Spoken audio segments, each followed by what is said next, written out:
どうも、ワンピースの謎と仮面 YouTuber、ゆれてなんぼのゆでろんです。ありがとうございます。いいね。チャンネル登録してね。今回考えたいのは1127話の第2弾の考察です。第1弾の考察はこちらの動画を見てください。一緒に考えていきましょう。よろしくお願いします。前回、エルバフ編は空島編と表裏一体だと考えました。それは1127話の世界中、ユグドラシルと開園歴1127年のジャイアントジャックとの一つなぎ。さらにはウソップが追い求めたエルバフの土地とノーランドが追い求めた空島の土地、2人の嘘つきが望んだ神の土地つながりで考えました。そしてエルバフとユグドラシルの位置関係は考察ブロガーログさんなどが考えたこちらの図がおそらく正しいでしょう。海岸沿いにある木造りの文化圏エルバフの村の上に石造りの文化圏巨人の神の土地があるのではないでしょうか。それはユグドラシルと同じ名前なら神の土地アースガルズか。つまりルフィたちはすでにエルバフの上にある神の土地へ移動している。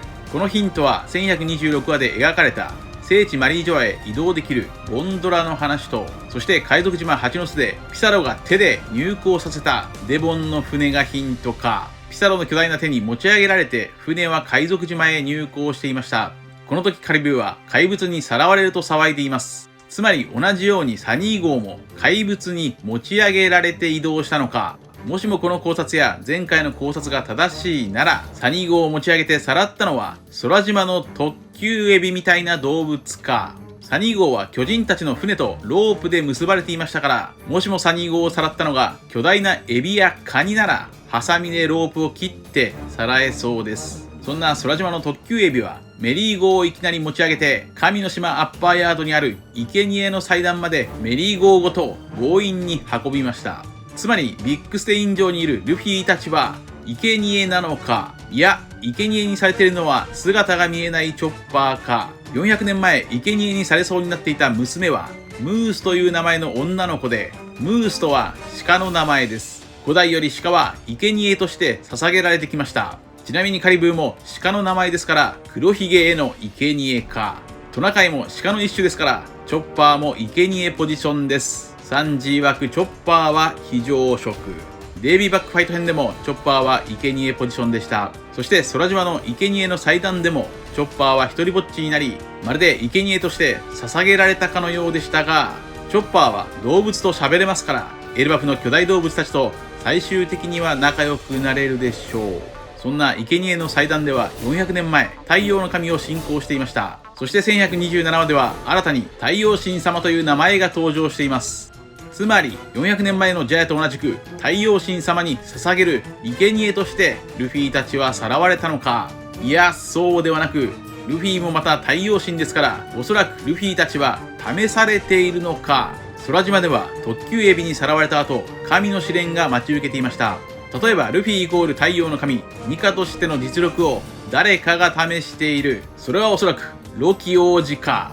ロキはもしかしたらルフィイコール太陽の神とは認めていないのか。1127話で語られた太陽神様こそが本物の太陽の神であり、ルフィイコール太陽の神ニカとは認めていないのか。このロキ王子については北欧神話のトリックスターロキがモチーフだと考えましたが、コメント欄 WN1E さんからロキはロキでもロキ違い、トリックスターのロキではなく北欧神話で現実を使って館に閉じ込めるウートガルザロキがモチーフではないかと教えてもらいました。もしもそうであれば北欧神話でウートガルザロキは雷神トールを館に閉じ込めて5つの試練を与えましたから、ここまでの考察と合致しています。そして巨人たちがいる島はウォーランド、戦いの国ですから、神の試練とはいわば戦いの試練でしょう。となるとゴッドエネルやワイパーと表裏一体となるキャラクターが登場しそうです。それこそが前回考えた北欧神話に登場する翼がある月の民のようなワルキューレか。さらに空島編とエルバフ編が表裏一体なら箱舟マクシムのような空飛ぶ船も登場するかもしれません。この空飛ぶ船こそが古代兵器であり、前回考えた月の壁がビルカにもつながっていくのか。それでは次に X で考えた考察もまとめていきましょう。X でも僕はよくワンピース考察しています。X でしか話していない考察もたくさんあるので、よかったらフォローしてみてください。X に上げている僕のネタをもしも別のどこかで見たことがあるなら、投稿の日付を照らし合わせてみてください。僕の方が先に言っている場合が多いとは思いますが、前回の動画では1127話で見られる偶話についても考えましたが、ハリネズミの偶話のモチーフはおそらくドイツの偶話、ハリネズミのジレンマがモチーフでしょう。これは哲学者ショーペンハウアーが考えた偶話で、その意味は仲良くなりたいのに近づけない人間関係の葛藤を表す偶話です。つまり1127話のハリネズミはただナミさんと仲良くなりたかっただけ。かわいい。しかし驚いたナミに驚いて襲いかかって雷攻撃を食らいました。次にルフィたちがいるお城ビッグステイン城も考えました。ビッグとは大きい、重要な、強いという意味です。そしてステインとはそのままカタカナ読みで検索するとステイン、汚れやシミという意味ですが、それでは意味不明です。おそらくステイン、汚れではなくシュタイン、石という意味でしょう。小田先生はこのようなカタカナ読みのズレを用います。例えばガープの由来を検索すると悪魔のガープが出てきますが、おそらくガープの由来はガルプ、大食い、感情を飲み込む、こらえるという意味のガルプでしょう。ガルプイコールガープならそのキャラクター設定と合致しているからです。そしてシュタインとは石、墓石、宝石のことです。石のレゴブロックでできているビッグステイン城にぴったりの意味です。それはやはり石のワンピースがつながった一つなぎか、ビッグシュタイン城、それが本来の意味なのか。シュタイン城といえばノイシュバンシュタイン城です。ノイシュバンシュタイン城はドラム王国の城のモデルでしたが、このビッグステイン城ともリンクするかもしれません。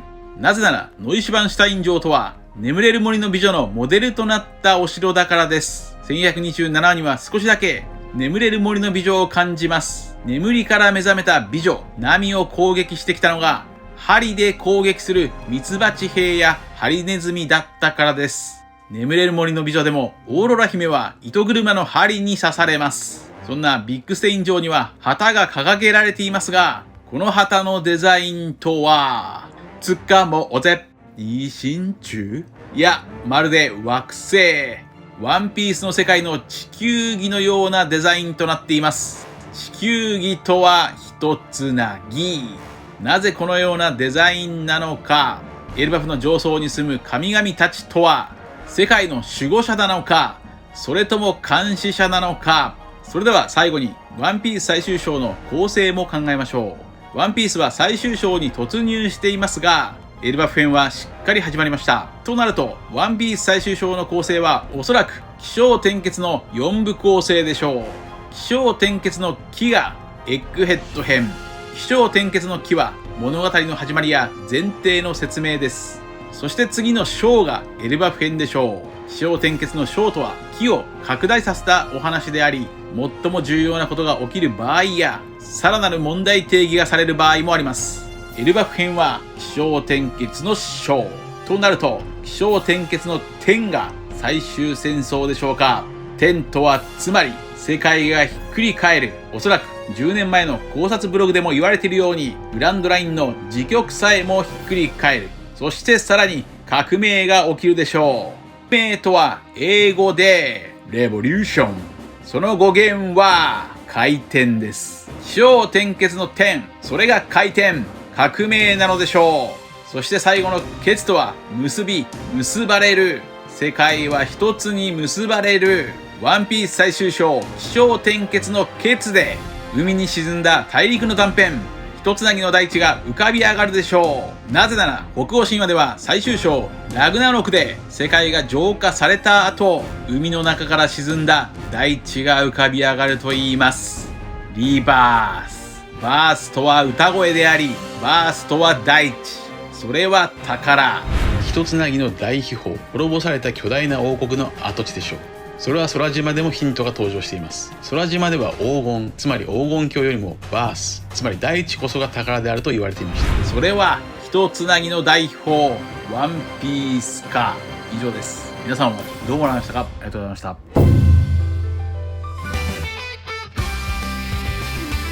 チャンネル登録してね。